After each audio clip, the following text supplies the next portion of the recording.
20 वर्षानंतर ते पैसे जर डबल 1 लाखाचे 2 लाख मिळाले ना, तर ती लेकरू तुमचं किराणा दुकानात घेऊन जाईल. भारतामध्ये अशा कोट्यवधी प्रॉपर्ट्या पडून आहेत ज्याला वारसच नाही. एक लक्षात घ्या, अजून आपल्याला माहीतच नाही की आपल्याला किती पैसे पाहिजे, मिळतील का. आणि लास्ट एक काम करायचं की ITR भरायचंच. तुम्हाला वाटतं माझे लेकरं आहेत, पोर आहेत, काही तसल्या अपेक्षा ठेवू नका, आहे की नाही. आणि मायबाप पण लय शहाणे आहेत. तुम्हाला काय वाटतं, तुम्ही तुमच्या लेकरांना, आहे की नाही, मी कित्येक बघितलेत असे मुलं तरुण झाले त्याला लय गोड गोड बोलायला सुरू करतात, एवढं प्रेमानं की राजा तुझ्यासाठी लय चिंता आहे रे, मला असं आहे तसं आहे की नाही, खूप काळजी, तुझं एकदा लग्न व्हावं, तुझं एकदा सेटल व्हावं, तुझं एकदा हे झालं. बरं ठीक आहे, झालं ना लग्न, मरा आता. नाही मरत का, तर तुझी काळजी आहे. बरं, त्याला सॅलरी आहे, सगळं चांगलं चालू आहे, पण त्याची काळजी नाही आहे. नीट विचार करून बघा, जर त्यांना खरंच पोराची काळजी असती, त्याच्या भल्याची काळजी असते, लयच एवढी काळजी आहे, त्याच्यासाठी तुम्ही जिवंत आहे ना, तर 25 करोडचा इन्शुरन्स काढा, स्वस्तात मिळतो टर्म इन्शुरन्स. 5 करोडचा टर्म इन्शुरन्स काढा आणि मरून जावा, त्याला करोडो रुपये मिळतील, मस्त जिंदगी राहील तो. म्हणजे याचा अर्थ काय, हे दिखावा आहे फक्त. त्याला पोराचं कसं होईल ही काळजी नाही आहे. जर मी जास्त वर्ष जगलो तर माझं कसं होईल, मला कोण सांभाळणार, ही काळजी आहे. बरं, ह्यात काही वाईट नाही ना. अहो आता मला सांगा, सगळीकडे दवाखाने झालेत, आहे की नाही, पावलाला, आहे का नाही. इथं डॉक्टरच आहेत ना तुम्ही सगळे, आहे की नाही. दगडाखाली 2 डॉक्टर आहेत आता. तर आता मग हे आपलं जे पहिलं 50-60 वर्ष आयुष्य होतं ते आता लाईफ एक्सपेक्टन्सी वाढली आहे. 60 वरून 70, 70 वरून 80, 90 वर्षापेक्षा पण जास्त वर्ष लोक जगत आहेत. Yes or no. आणि अजून 100 आपण क्रॉस करू शकतो ते येणाऱ्या दिवसात, कारण तेवढे सुविधा आपल्याकडे उपलब्ध झालेल्या आहेत. मग 90-100 वर्ष जगायचं म्हणल्यानंतर मेडिकलचा खर्च पण वाढलेला आहे. साधं सर्दी पडसं ताप झालेला माणूस सुद्धा 35-40 हजार रुपये त्याचं बिल होतं प्रायव्हेटमध्ये. येस ऑर नो, आहे की नाही. ताप आहे तर तो कुठला ताप आहे, मग त्याच्या वेगवेगळ्या टेस्ट, त्याचं 12 भानगडी, बरोबर आहे की नाही. मग आपल्याला जसं वय वाढेल तसं मेडिकल एक्सपेन्सेस वाढणार आहेत. आत्तापासून आपला एक मेडिकल आरोग्य विमा असला पाहिजे. किती लोकांचा आहे मेडिकल इन्शुरन्स? जोरदार टाळ्या तुमच्यासाठी, आहे की नाही. कारण का, समजा आपण SIP केली, इन्व्हेस्टमेंट चांगली वाढायला लागली, 5 लाख 10 लाख वाढले, मस्त वाढालेत पैसे, आहे की नाही. अचानक काही झालं, रस्त्याने झाला ॲक्सिडेंट, मेला तर ठीक आहे, समजा काय अडचण नाही, आहे की नाही. पण वाचला तर त्याला दवाखान्यात न्यावं लागेल, आहे की नाही. 5-10 लाख रुपये खर्च आले तर जे सगळे इन्व्हेस्टमेंट केलेली आहे SIP तर तुम्ही कधी मोडू शकता. बटन दाबलं, पैसे आले, खर्च झाले, संपलं ना. मग इतके वर्ष तुम्ही जी काही बचत केली, जी काही गुंतवणूक केली, जे काही कष्ट घेतलं, ते संपलं का नाही. पण तिथंच जर 10-5 जे काही किती हजार लागत आहेत त्याच्या इन्शुरन्सला, जास्त इन्शुरन्सला पैसे लागत नाहीत. जे इन्शुरन्स काढता तुम्ही ते लाईफ इन्शुरन्स काढायचे नाहीत, आहे की नाही. इन्व्हेस्टमेंट प्लस इन्शुरन्स असतात, तसले काढायचे नाही, आहे की नाही. 20 वर्षात डबल मिळतात त्याच्यात. किती? 20 वर्षानंतर ते पैसे जर डबल 1 लाखाचे 2 लाख मिळाले ना, तर ती लेकरू तुमचं किराणा दुकानात घेऊन जाईल. लक्षात घ्या. तुम्ही म्हणसाल 2 लाख मिळाले, अरे 2 लाख आहे ते, हे लक्षात घ्या, आहे की नाही. तर त्यासाठी म्युच्युअल फंड सही आहे. ताई या इकडे, या ताई, या इथं या. लक्षात आलं का तुम्हाला. मग काय केलं पाहिजे. बरं, रात्री 2 वाजता कोण कोण उठलंय, कधी जाग येते का. बरं, कधी जाग आली मध्यरात्री तर थोडा सिरियस मुद्दा आहे. जर रात्री जाग आली तर उठून तुम्ही जिथं झोपता सगळे फॅमिली, तिथून थोडंसं बाजूला या लांब, आणि लांबून आपल्या फॅमिलीकडे बघा. कधी बघितलंय का रात्री बायको एकदम निवांत झोपलेली असते, चेहऱ्यावर कसलंही टेन्शन नसतं. का बरं. तिला माहिती आहे काही जरी अडचण आली तरी आमच्या ह्यानी आहेत, बघतील. हां, लेकरं मस्त लांब पाय करून पडलेले असते, चेहऱ्यावर एकदम हसरा चेहरा असतो. प्रेम वाटतं की नाही एकदम रात्री असं झोपलेले लेकरं बघितलं की. हां, ऐकेन मग ते का ते निश्चिंत पडलेत? कारण त्यांना माहिती आहे आमचा बाप आहे की नाही, मला काही कमी पडू देणार नाही. बरोबर आहे. आणि हां, खरं आहे, आपण जिवंत आहे तर का आपल्या फॅमिलीला सांभाळायचा दम आहे आपल्यात, आपण सांभाळू शकतो. प्रश्न येतो आपण नसताना काय होईल? बरं, काही होऊ शकतं का नाही आयुष्यात? तुमचे कितीतरी असे प्रसंग तुम्ही पाहिले असतील. रात्री बोलले हो मला, रात्री बोलले, आम्ही बसून दोघं बसून पिलो. असं काही उठलेच नाहीत साहेब. होतं की नाही असं? मग त्यावेळेस काय होईल? त्यावेळेस आपल्या फॅमिलीचं काय होईल? नवरा नसलेल्या स्त्रीचं काय होतं? किती हाल होतं? तुम्ही कल्पना केली तरी तुम्हाला अंगावर काटे येतील. हां, अशी उदाहरणं तुमच्यासमोर आहेत. बरोबर. मग त्यावेळेस टर्म इन्शुरन्स उपयोगाला येतो. ऐके ना, किती रुपये लागतात तो? महिना 500-600 रुपये. हां, करोडोचा निघू शकतो. बरोबर आहे. ऐके नाही, तुम्ही जर टर्म इन्शुरन्स काढलेला असेल, ऐके नाही, 50 लाख, 1 करोड, 1.5 करोड, ऐके नाही, काही झालं होऊ नये. ऐके नाही, माझे तसं बोलण्याचा उद्देश नाही आहे, कुणाच्या आयुष्यात असं होऊ नये, पण होऊ शकतं, काही पण होऊ शकतं. त्यावेळेस ते करोडो रुपये आपल्या फॅमिलीला मिळतील. ऐके नाही, त्यांना आनंद होईल. माणूस तर मिळू शकत नाही, पण त्यांना त्रास तर होणार नाही ना. हां, काही काही बाया म्हणतील सुद्धा, भाड्या जिवंत होता तवा कमवून दिलं नाही. जाता जाता देऊन गेला. बरं, काही काय असे ना, पण मी जास्त वेळ सिरियस राहू शकत नाही. माझा तो प्रॉब्लेम आहे, आणि हा प्रॉब्लेम तुमच्या पण आयुष्यात येऊ, त्यामुळं आयुष्य वाढतं. राईट. स्ट्रेस सोडून द्या, काही डोक्यातून काढून टाका. आपण प्रत्येकाला आपण काहीतरी बादशाह 30 मार काय वाटतं. आपण आता सुद्धा लय घाई करतात, काही जण अर्ध्यातून उठून जातात. का तर तिथं लय अर्जंट काम आहे. काय काम आहे? हां, इथंही बोंबलत बसलं, तिथंही बोंबलत बसणार. काय काम आहे मला सांगा बरं? नाही गेलं तर काय फरक काय पडतो? हां, तर हे रिॲलिटी लक्षात घ्या. त्यामुळं लवकरात लवकर आपल्या SIP चालू करा, इन्शुरन्स काढून ठेवा आणि विल बनवा. आम्ही काय मरणार आहोय? भारतामध्ये अशा कोट्यवधी प्रॉपर्ट्या पडून आहेत ज्याला वारसच नाही. भारतामध्ये कित्येक बँकामध्ये लाखो करोड रुपये पडून आहेत, जे पैसे उचलायला कुणी आलंच नाही.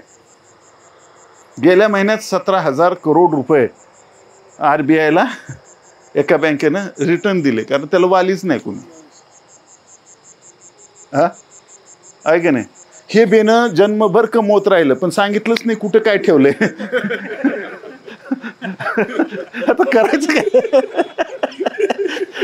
वेड्याचा बाजार आहे का नाही मला सांगा. हां, ह्याच्यात बरं, मला महेश पाटलाला नको सांगू, तू तुझ्या घरच्याला तरी सांग ना, कुणाला तरी सांग. हां, सांगायला पाहिजे का नाही? आणि नुसतं सांगून पण जमत नाही. सांगितलं कळाल माहीत जरी असलं तरी बँकात ते देत नाहीत, कारण तुमचं तिथं वारस नॉमिनी प्रत्येक आता घरी गेल्या गेल्या एक टॉक्झिक लिस्ट. बरोबर. आणि दुसरं हे काम करा, काय? नॉमिनी. सगळे बँक अकाउंट किती आहेत बघा. राईट. बँक अकाउंट किती आहेत, डीमॅट आहेत का, पोर्टफोलिओचं अकाउंट आहे का, अजून काही आहे का, त्या प्रत्येक कागदपत्र किंवा प्रॉपर्ट्या किंवा प्रत्येक ठिकाणी वारस. तुम्हाला त्रास होईल, थोडा खर्च येईल, मला पैसे द्यायचे नाही आहेत, त्या काही गव्हर्नमेंटच्या ऑफिसला किंवा कुठे 4 पैसे लागले तर खर्च करा. राईट. सगळीकडे वारस नोंदवून टाका. बरोबर आहे, आहे की नाही? नाही मी नसलो तर कुणालाच नाही, आहे की नाही? तू मेरी नाही हो सकती तो किसी की नाही. ह्याला काय अर्थ नाही. हां, आहे की नाही? तर असं नाही, तुला ना मला घाल कुत्र्याला करू नका. त्याला व्यवस्थित नॉमिनेशन करा.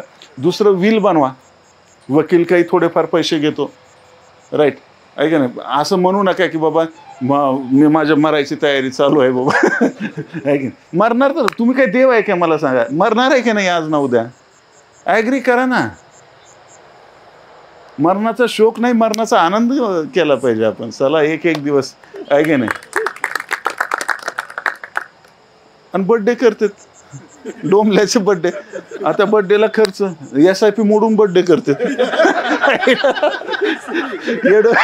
येड उठलं पळत सुटलं. ह्या गोष्टीला काही अर्थ नाही.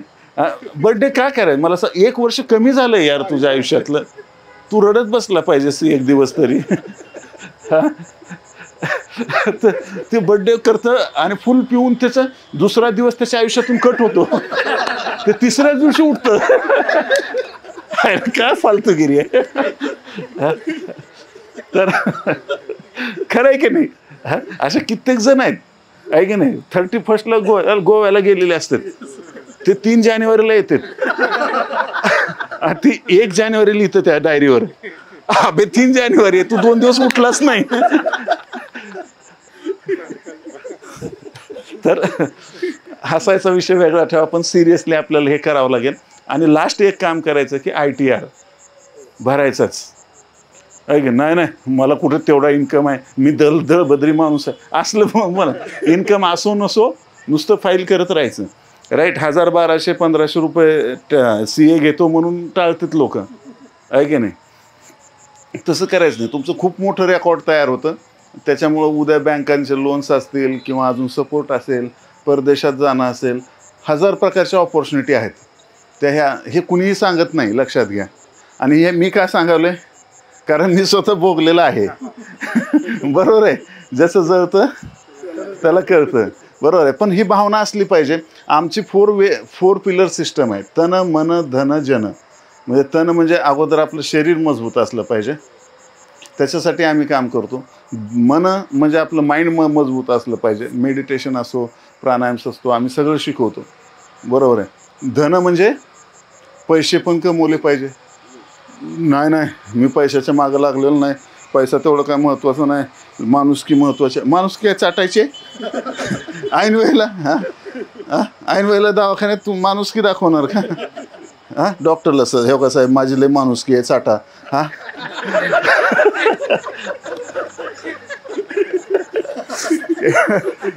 ही फालतूगिरी सोडली पाहिजे. पैसा महत्त्वाचा आहे, पैशाशिवाय कामं होत नाहीत. राईट? कितीही जवळचा मित्र असू द्या, ऐन वेळेला तुम्हाला उपयोगाला येत नाही. आणि हर एक फ्रेंड कमी ना होता आहे, लक्षात घ्या. त्या भरोशावर तर राहूच नका, आहे की नाही? आपल्या फॅमिलीच्या लेकरांच्या भरोशावर राहू नका. मग तुम्ही फ्रेंड तर काय विषयच नाही. तर आपल्याला याचा अर्थ लोक वाईट आहेत असं नाही. ह्याचा अर्थ असा आहे, खरं सुख आपल्यामध्ये. आपण बाहेरच्या छोट्या मोठ्या ह्यानं असंच म्हणलं, तिनं तसंच म्हणली, ह्याच्यातच अडकून बसलोय. बायामध्ये तर लय कधी कधी अचानक कळतच नाही आपल्याला हे का रुसून बसले. का तर त्या शेजारणीच्या मैत्रिणीनं काहीतरी नवीन गंठण घेतले. माझा काय दोष यात? नाही, पण ती डिझाईन माझ्याकडे नाही. हे काय दुःख व्हायचं कारण आहे? लक्षात घ्या, आपल्याला काय गरजा आहेत, आहे की नाही? पैसे 3 प्रकारे आपले खर्च झाले पाहिजे. 50% तुमच्या नीड्ससाठी, गरजांसाठी, की बाबा त्याच्याशिवाय आपलं भागतच नाही. अन्न वस्त्र निवारा जे काही आपलं असेल, आहे की नाही? हां, मी म्हणत नाही एन्जॉय करू नका, सगळे SIPतच करा. राईट? फिरायला चाललात, नका जाऊ, SIPत टाका. हनीमून कॅन्सल करा, SIPत टाका, असं म्हणणार नाही मी. पण आपल्याला एन्जॉय करण्यासाठी 20% ठेवा, बरोबर आहे? 30% ठेवा वाटलेस, पण 20% तरी तुम्ही बचत आणि गुंतवणुकीसाठी ठेवलेच पाहिजे. वाजवा. हां, तर लोन नील करायला पाहिजे की SIP मध्ये गुंतवायला पाहिजे आधी? म्हणजे आपल्याकडे suppose to be lump sum amount आहे, तर आता तर त्याच्यात आपण लोन नील करायचं की SIP मध्ये गुंतवायची, असा प्रश्न आहे माझा. मॅडमसाठी जोरदार टाळ्या. खूप चांगला प्रश्न आहे आणि खूप लोकांचा प्रश्न आहे हा. कारण काय असतं, आपण लोन घेतो पण आपल्याला काही बोनस मिळतो किंवा अजून कुठून पैसे येतात एकदम आलेले असतात. मग त्यावेळेला आपल्याकडे प्रश्न पडतो की बाबा आपण हे लोन आधी नील करायचं का मग आपल्याला ह्या इन्व्हेस्टमेंट याच्यामध्ये SIP मधून आपल्याला पैसे जास्त उभे राहतील? म्हणजे हे काय, तर हे डिपेंड आहे. एक तर पहिला प्रकार की होम लोन जे असतं ते होम लोनचे रेट सगळ्यात कमी आहेत, बरोबर आहे. होम लोन जर असेल तर तुम्हाला ते होम लोन बंद करायची गरज नाही, बरोबर आहे. तुम्ही इकडे SIP त्याच्यातून जास्त नाही. पण ते लोन कशाचं ह्याच्यावर, क्रेडिट कार्डचं असेल तर दॅट इज व्हेरी डेंजर, बरं आहे. आता ते कस्टमाइज आहे, म्हणजे पर्सनली तुम्हाला माहिती आहे. हां, कार लोन. आता त्याचे पर्सेंटेज काढा आणि आपल्या SIPचे पर्सेंटेज काढा, आहे की नाही. थोडा जरी डिफरन्स असेल तरी SIPच बेस्ट राहील, बरोबर. पण क्रेडिट कार्ड किंवा जे चक्र कंपाऊंडिंग म्हणतो ना आपण, SIPमध्ये का प्रॉफिट जास्त होतो माहिती आहे का? पर्सेंटेजमुळं नाही. रिटर्नचे पर्सेंटेज तर 12, 15, 20 ठीक आहे, एवढे टक्के मिळतात, पण त्या पर्सेंटेजचे बी पर्सेंटेज मिळत राहतं, कंपाऊंडिंग म्हणतात त्याला. त्यामुळं काय होतं, आपल्याला जास्त प्रॉफिट दिसतो. जेवढे जास्त पैसे किती टाकता ह्याच्यापेक्षा पैसे किती काळ टाकता, दॅट इज इम्पॉर्टंट. वाजवा. ते मी नागपूरला गेलो होतो. नागपूरमध्ये एक लोह पूल आहे, त्या बसस्टँडच्या जवळ आहे वाटतं. आणि मग तिथून मला एका ठिकाणी जायचं होतं. तिथं आता मला माहीत नाही, पण खूप वर्ष जुनी गोष्ट आहे. 1900 म्हणजे ह्याच्याहूनच बघा की खूप जुनी आहे. मग त्या टांग्याने मला जायचं, मी ते टांगे होते, आता आहेत का नाही माहीत नाही, मी नागपूरला आता गेलो नाही. अशा तर टांगे, घोडा टांगा असतो बघा, टांगा घोडा. मग त्याच्यात बसलो आणि निघालो. मग टक टक टक टक निघाला घोडा आपलं. मग पुढं थोडं जर गेलं की परत थांबला, थांबला घोडा. आणि मग तो जो ड्रायव्हर काय म्हणतात त्याला, टांगेवाला, तो उतरला त्या घोड्यासमोर, डान्स बिन्स मस्त केला त्यानं. परत येऊन बसला, पुन्हा निघाला घोडा. 1-2दा माणूस सहन करतं, आहे की नाही, कारण माझा स्वभाव सहनशील आहे, तुम्ही बघताच, आहे की नाही. शक्यतो स्ट्रेस घ्यायचा नाही, जास्त रागात यायचं नाही, पण एका लिमिटच्या बाहेर. मग शेवटी विचारलंच, ही काय लावलंय, मला अर्जंट आहे दादा. असं काय करतोयस तू, दर 5 मिनिटाला पुढे जातो, नाचतो, 1 मिनिट पुन्हा घोडाचं. अहो साहेब, बरा तिथलं घोडा आहे होय.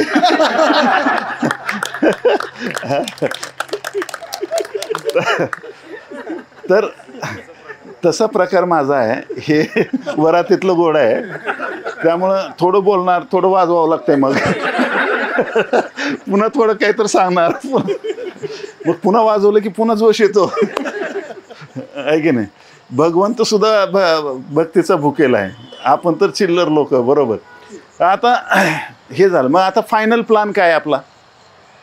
पहिलं काम करायचं आपल्याला गोल सेट. आता हे जे ठरलं ते तर झालं, मी सांगितलं गोल सेटिंग करायची. तुम्हाला आता जर मी कुणाला प्रश्न विचार, कुणीतरी एक जण उठा आणि मला सांगा, तुम्हाला किती पैसे पाहिजेत?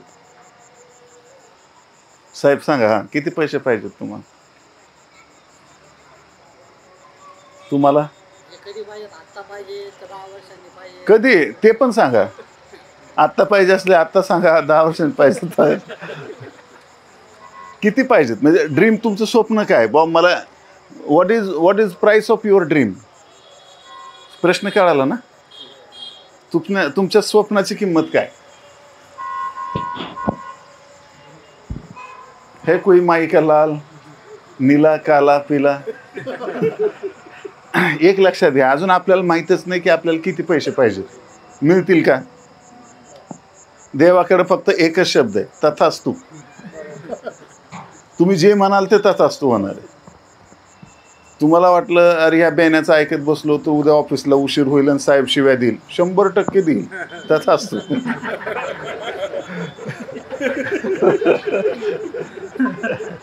तुम्हाला जर वाटलं यस सर फर्स्ट टाइम इथं आलेत, माझं अख्खं आयुष्य चेंज झालं, बस मी हे जे आहे सगळं डोक्यात ठेवून गेल्या आधी लिहून काढणार आणि 100% येणाऱ्या 5 ते 10 वर्षामध्ये माझं पूर्ण आयुष्य बदललेलं असेल आणि खऱ्या अर्थानं मी फायनान्शियली फ्री झालेलो असेल, तथास्तु. दोन्ही आहे की तुम्हाला वाटलं साला हे पैसे काढायसाठी आलाय, हां, हे काही फालतूगिरी आहे सगळी, तरी तथास्तु. काही अडचण नाही. मला नाही फरक पडत, फरक तुम्हाला पडतो. कारण तुम्ही काय विचार करता याच्यावर तुम्ही काढताय. राईट. आणि प्रॉब्लेम हा आहे की आपण कधीही वाईटच विचार करतो. त्यासाठी don't believe what you think. मी सगळ्याला सांगत असतो, तुम्ही जे काय विचार करताय त्याच्यावर विश्वास ठेवू नका. बरोबर आहे. आता हा कार्यक्रम संपला असं मी म्हणलो आणि तुम्ही निघालात. जाताना एकटे आहेत समजा, कुणीच नाही बाजूला चर्चा करायला, काय विचार करत जाल? बोलत तर ठीक होता, पण काय सांगावं आजकाल त्याच्या यायला. हळूहळू असे काहीतरी विचार येत राहतात आणि बारीक बारीक बारीक मग त्याच्यावर आपण निगेटिव्ह विचार करत राहतो, आहे की नाही? मग ह्यांनी बोलवलं होतं आपल्याला, ह्याचं काहीतरी असेल हो. हां, मग आपलं डोकं एकदम घुमायला लागतं आणि मग आपल्याला लक्षात येतं आणि मग आपण डिसिजन काही झालं तरी ह्यानं म्हणलेलं आपण करायचं नाही. हां, का? तर ह्यांचा काहीतरी फायदा होईल. माझा फायदा आहे की नाही हे तुम्ही विचार करणार नाही. कारण ह्यात तुमचा दोष नाही आहे की आपलं मेंदू तसं काम करतो, प्रोग्रॅमिंग तसं आहे, माइंड आहे आपलं. बरोबर आहे. दोन लेडीज जर चर्चा करत असतील 100% तिसरीचाच विषय असणार. लक्षात घ्या. कारण आपल्या विचारावर आपला कंट्रोल नाही. तर ही ज्या दिवशी आपण आपल्या विचारावर कंट्रोल करायला सुरू करू, आहे की नाही, इथून तुम्ही उठल्या जर असा विचार केला नेक्स्ट 30 मिनिट मी काय बेस्ट करू शकतो, तुमच्या डोक्यात ही खर्च काही विचारच येणार नाही. लगेच नेक्स्ट 30 मिनिट यस मी गेल्या ही लिस्ट बनवतो, फाटाफट काय नॉमिनी राहिलेत बघतो, यार मी हे कधी विचारच केला नव्हता या दृष्टिकोनातून. असं पण होऊ शकतं, आहे का नाही? मी 5 वर्षाचा प्लॅनच बनवून टाकतो त्याच्या यायला, आहे का नाही? आणि मी सरांकडे जातो, आमचे असे बी अध्यक्ष आहेत त्यांना दाखवतो असं असं प्लॅन आहे आणि व्हॉट्सअपला टाकून सरांकडून तपासून घ्या म्हणतो. गोड बोलून बघू, आहे की नाही? त्यांच्यासारखं व्हायचं तर त्यांच्या अजून अटॅचमध्ये जाऊ, आहे की नाही? जर अशा पद्धतीनं आपल्याला आपल्या विचारांना वळवावं लागेल. ते वळणार नाहीत, कारण कुत्र्याचं शेपूट वाकडं ते वाकडं. राईट. ते निगेटिव्ह. त्याचं कारण आहे आपला जो दिमाग आहे हा जो बनवला गेला होता तो स्वतःच्या संरक्षणासाठी. आपण जंगलात राहणारे पिढ्यानपिढ्या कुठून इकडून काय, आपल्या 2च भावना आहेत आपल्याकडे फक्त, फिअर आणि ग्रीड. आपल्याला भीती वाटते, चला मी असं काहीतरी केलं आणि पुन्हा काहीतरी झालं तर, आहे की नाही? कारण म्हणून आपण आपल्याला स्वतःला वाचवायचा प्रयत्न करतो. त्या वाचवण्याच्या नादात ऑपॉर्च्युनिटी निघून जातात, आहे की नाही? किंवा मग कधी कधी आपण लालचेमध्ये येतो. हां, आपल्याला वाटतं यार ह्यानं डबल द्यायला महिन्यात. हां, जर कुणी असं असेल, मी ऐकलं तुमच्या इथं काही काही प्रकरणं झालेत, तर तुम्हाला काय वाटतं की यार एवढं फटाफट आपलं मागचं एवढं लफडं आहे निस्तारून टाकतो. हां, ते फ्युचर ऑप्शन पण करत होतो, CEP त्याच्यात पण लॉस झालेला आहे, तेवढा पण कवर करून घेतो. त्या नादामध्ये तुमचे आहे ते पैसे पण 0 होतं. तर आपल्याला ते काळजी घ्यायची.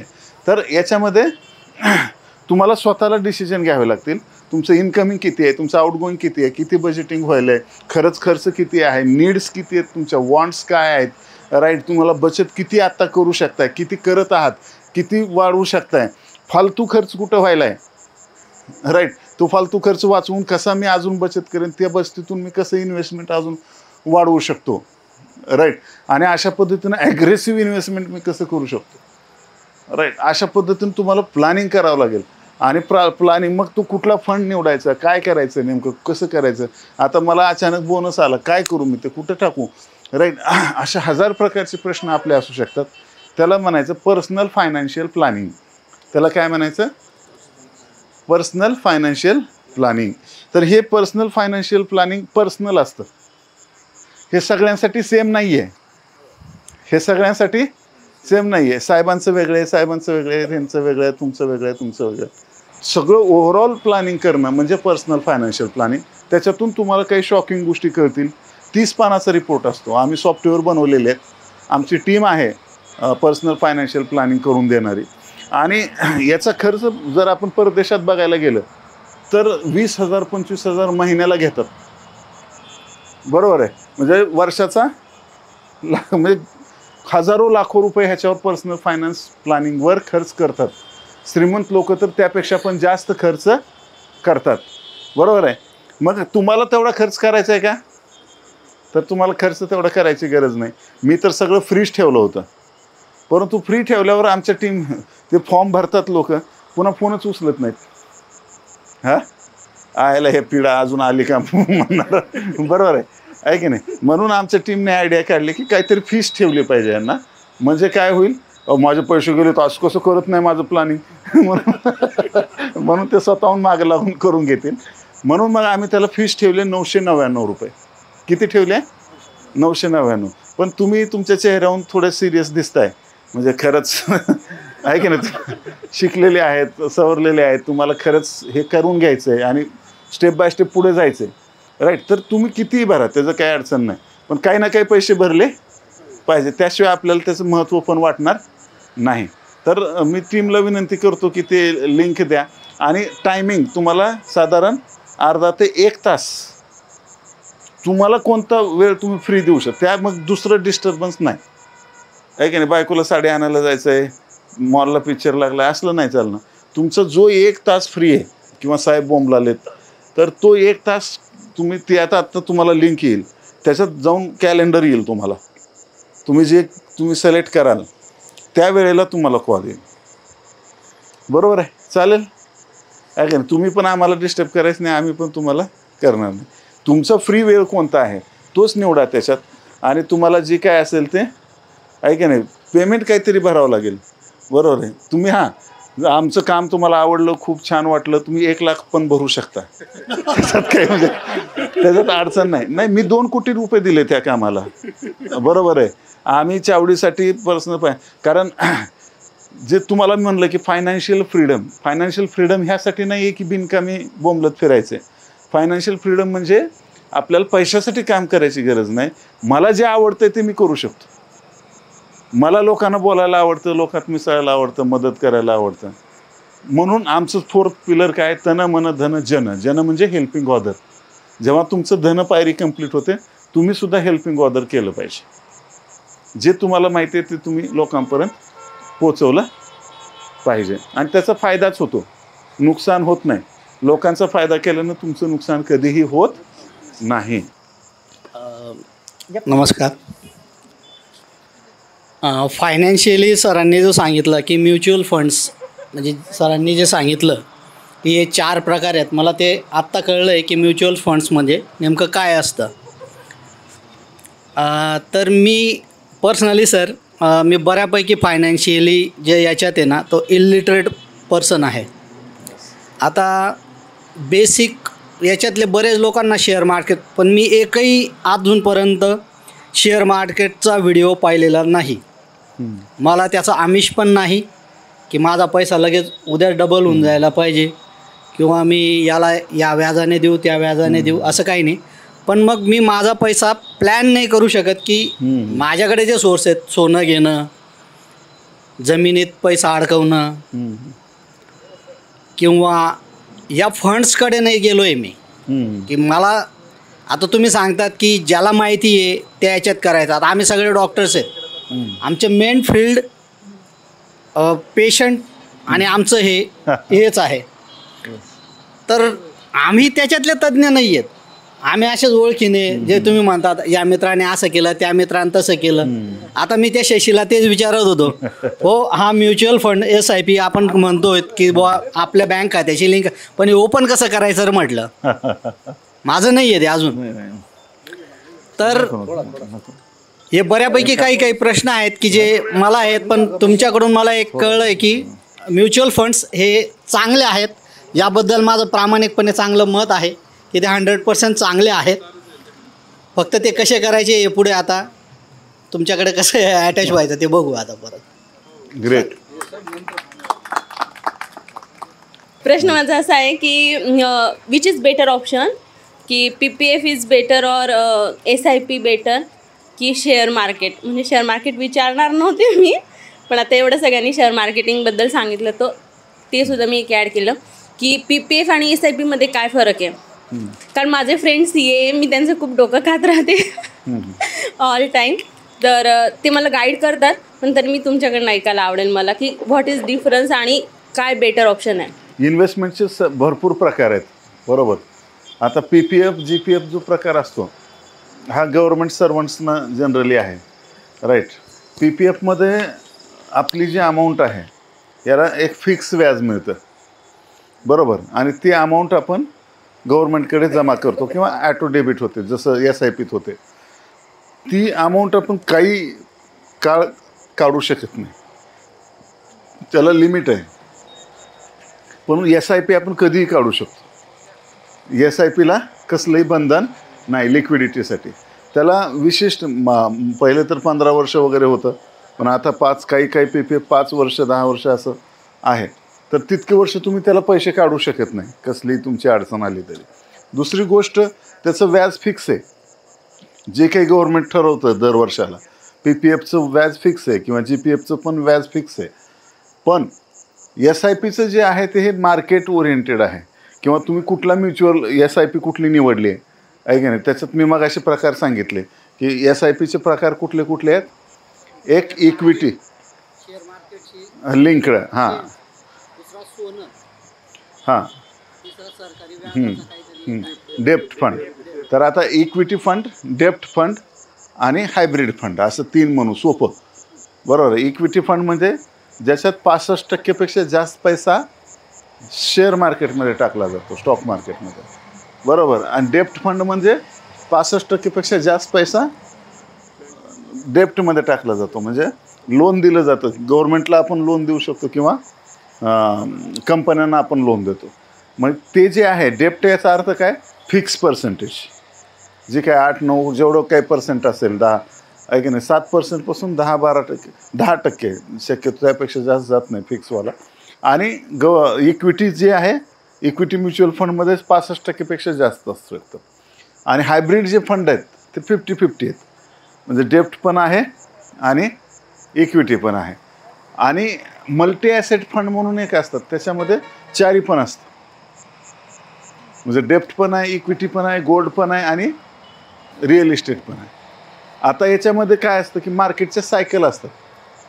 म्हणजे समजा स्टॉक मार्केट पडतंय तर सोनं वर उचललं जाईल. एक लक्षात घ्या, खूप मोठा पैसा आहे, ज्या मोठमोठ्या FII आहेत किंवा इन्स्टिट्यूशन्स आहेत, पेन्शन फंड्स आहेत, आहे की नाही, तर ह्या सगळ्यांकडे खूप पैसा आहे. तू घरी घेऊन जाऊ शकत नाहीत. घरी ठेवलं तर व्याज कसं द्यायचं लोकांना, राईट. त्यामुळे ते काय करतात, रोटेट करतात. म्हणजे स्टॉक मार्केट पडत असेल तर तो पैसा कुठं जातो, गोल्डमध्ये जातो, राईट. असे वेगवेगळे मार्केट आहेत. तर त्या सायकल आहेत. ते सायकल रोटेशनचा अभ्यास आपण करायची गरज नाही, कारण आपण फंड मॅनेजर, चांगला फंड, आपलं काम काय आहे की ॲपच्या मदतीने किंवा एक्सपर्टच्या मदतीने आपण चांगला फंड निवडणे. आपला कोणी डिस्ट्रीब्युटर असेल त्याची मदत घेणे आणि चांगला फंड निवडणे. काही लोक मदत घेत नाहीत कुणाचीच, मनानंच जाऊन बटन दाबतात, बरोबर आहे. आणि मग पुन्हा म्हणतात की म्युच्युअल फंड चांगलं नाही, खराब आहे, किंवा SIP खराब आहे. असं नाही. तुमच्या गरजेनुसार तुम्ही कुणाची तर मदत घेतली पाहिजे, राईट. डायरेक्ट घेण्यापेक्षा आपण रेग्युलर प्लॅन जे डिस्ट्रीब्युटरच्या मदतीने घेतो त्यात खूप फायदा होतो, राईट. कारण ते चांगले फंड निवडून देतात आपल्या गरजेपोटी, आपल्या गरजेनुसार काय आहेत ते. त्यामुळे आपले रिटर्न्स पण वाढू शकतात. आता हा पार्ट झाला. मग आता हे वेगवेगळे फंड झाले. मग प्रश्न तुमचा जो मेन प्रश्न PF GPF आणि PPF आणि SIPत काय फरक आहे हे तुम्हाला लक्षात आलं असेल. तर आपल्याला SIP हे जास्त रिटर्न देऊ शकते लाँग टर्ममध्ये, आहे की नाही. आता आपल्याला समजा खूप शॉर्ट पाहिजे, आपलं एकच वर्ष आपल्याला इन्व्हेस्ट करायचं आहे, समजा पुढल्या वर्षी काम आहे पैशाचं, त्यावेळेला डेप्ट फंडमध्ये टाकायचे, इक्विटीमध्ये टाकायचं नाही. समजा पुढल्या वर्षीच तुम्हाला काम आहे आणि हे 1 वर्ष पैसे ठेवले आणि 1 वर्षच मार्केट पडत राहिलं, तुम्ही म्हणणार यार माझा लॉस झाला, बरं आहे, खूप मोठा लॉस होणार नाही तुमचा, पण तुम्हाला ते निगेटिव्ह रेडमध्ये दिसेल. पण 5 वर्षापेक्षा जास्त काळ पैसे ठेवल्यावर कधीही निगेटिव्ह रिटर्न्स दिलेले नाही आहेत SIPने, हे लक्षात घ्यायचं आहे आपल्याला. त्यामुळं लाँग टर्म व्ह्यू असेल तर इक्विटी फंड वापरायचे, आणि शॉर्ट टर्म व्ह्यू असेल आपला 1 वर्ष 2 वर्ष तर आपण डेप्ट फंड वापरायचे. म्हणजे याचा अर्थ काय, लेकरांचं शिक्षण आहे किंवा कार घ्यायची आहे, असे काही गोल असतील छोटे मोठे, किंवा ट्रिप करायची आहे, असं काही गोल असतील तर तुम्ही डेप्ट फंड वापरू शकता. आणि जर तुम्हाला घर बांधायचं आहे रिटायरमेंट प्लॅनिंग करायचं आहे, तर अशा वेळेला इक्विटी फंड कामाला येतात. आणि तुम्ही काळजी करायचं कारण नाही. हे PFP जे आहे, पर्सनल फायनान्शियल प्लॅनिंग, याच्यामध्ये तुम्हाला कळेल हे म्हणजे काय ब्लड रिपोर्ट आहे का नाही. तुम्ही समजा तुम्हाला ताप आला, तुम्ही काय करणार? डॉक्टरकडे जाणार आहे का नाही. एक जनरल डॉक्टर आहे, एक एक्सपर्ट डॉक्टर आहे. जनरल डॉक्टर काय करेल? वर तापाला बघेल, हां बघू, आ करा, काकेत टाका, हे गोळ्या खा, झालं. पुन्हा 2 दिवसांनी परत अजून थोडंसं गोळीमुळं थांबलं, पुन्हा अजून ताप आला, पुन्हा त्याच्याकडे गेलो आपण, आहे की नाही. मग आपल्याला ते साला फालतू डॉक्टर आहे, सारखं आहे की नाही, तेवढं गोळ्यानं व्हायला आणि परत काय होईना. मग एक्सपर्टकडे गेल्यावर एक्सपर्ट काय म्हणेल? आधी सगळ्यात त्रास नाही करा, रिपोर्ट आणा, ब्लड रिपोर्ट आणा, युरिन रिपोर्ट आणा, आहे की नाही. मग तुम्हाला अगोदर तिथं रिपोर्ट टेस्ट करायला लागेल. त्या टेस्टमध्ये जे रिपोर्ट येईल तो डॉक्टरला आणावं लागेल. मग त्याच्यानुसार डॉक्टर तुम्हाला सांगेल की तुम्हाला आता हे कमी आहे, हे घ्यावं लागेल. हे लक्षात आलं का? आहे की नाही. थोडासा जरी बाहेरचा आवाज आला तर तुमचं लक्ष तिकडे जातं. इतक्या वेळ मी बडबड करायला तिकडे लक्ष राहतं. म्हणजे किती माणसाचा स्वभाव बघा ना. ते म्हणत असतील चला आम्हाला पण सोडे नाही गेलाय, प्रत्येकाला टॉन्ट मारतं. तर हे लक्षात घ्या की फोकस डायव्हर्ट होणं लय सोपं झालं आहे आजच्या दुनियेत, राईट. तुम्हाला जास्तीच माझा मोबाईल, मला कुणाचाही फोन येत नाही शक्यतो, खूप इमर्जन्सी किंवा खूप असेल तरच. माझ्याकडे फोन नाही, व्हॉट्सअप जास्त मी बघत नाही. डिस्ट्रॅक्शन खूप सोपं झालेलं आहे. तुम्ही डिस्ट्रॅक्शनपासून जेवढं दूर ठेवचाल स्वतःला, तेवढं तुम्ही सक्सेसफुल होऊ शकता. आणि माझ्या शुभेच्छा तर सोबत आहेतच तुमच्या नेहमी.